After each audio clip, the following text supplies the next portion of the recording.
इस वीडियो में हम लोग देखेंगे क्लास 7वीं विज्ञान अध्याय 10 विद्युत धारा और इसके प्रभाव के सभी प्रश्न उत्तर को। चलिए इस वीडियो को शुरू करते हैं। जैसा कि अभ्यास का प्रश्न उत्तर यहाँ पे दिया गया है।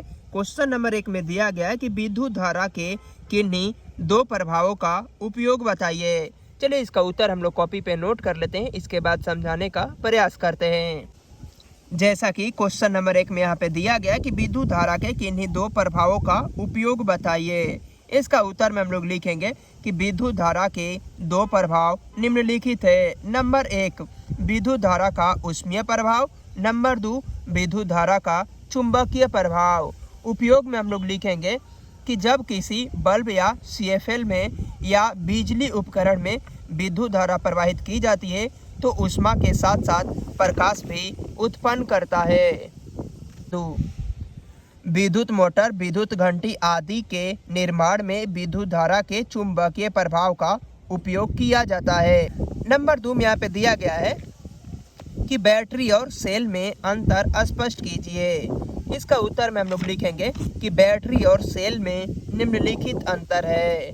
एक साइड हम लोग बैटरी को लिख लेंगे और एक साइड सेल को लिख लेंगे। और बैटरी में 1 नंबर में लिखेंगे कि बैटरी कई सेलों के संयोजन को कहा जाता है। और सेल में हम लोग लिखेंगे कि सेल एक ऐसी युक्ति है जिसकी सहायता से रासायनिक ऊर्जा को विद्युत ऊर्जा में बदला जाता है। बैटरी में 2 नंबर में हम लोग लिखेंगे कि बैटरी में एक सेल के धन टर्मिनल को दूसरे सेल के ऋण टर्मिनल से जोड़ा जाता है। जबकि सेल में हम लोग 2 नंबर में लिखेंगे कि सेल में एक धन टर्मिनल तथा एक ऋण टर्मिनल होता है। बैटरी में हम लोग 3 नंबर में लिखेंगे कि बैटरी में ऑन ऑफ की व्यवस्था रहती है।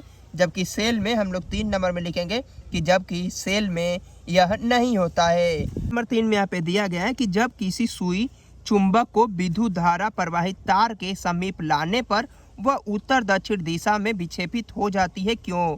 इसका उत्तर में हम लोग लिखेंगे कि जब किसी सुई चुंबक को विद्युत धारा प्रवाहित तार के समीप लाया जाता है तब वह उत्तर दक्षिण दिशा में विक्षेपित हो जाती है, क्योंकि किसी तार में विद्युत धारा के प्रवाह के कारण उसमें चुंबकीय गुण आ जाता है।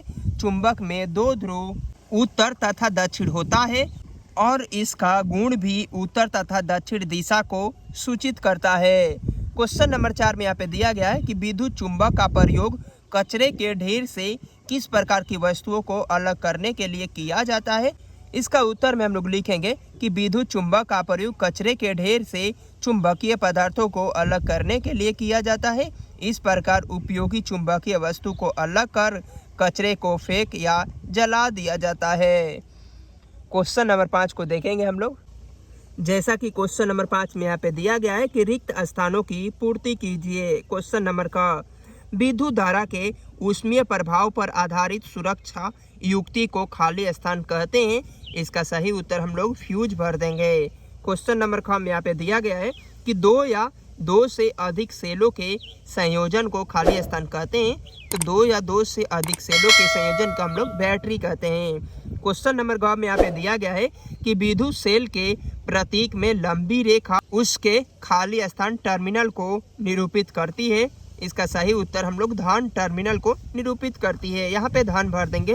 क्वेश्चन नंबर घ में यहाँ पे दिया गया है कि जब किसी विद्युत हीटर के स्विच को ऑन किया जाता है तो उसकी खाली स्थान तप्त होकर लाल हो जाती है। उत्तर में हम लोग एलिमेंट भर देंगे। क्वेश्चन नंबर अंग में दिया गया है कि बल्ब का खाली स्थान तप्त होकर प्रकाश देता है।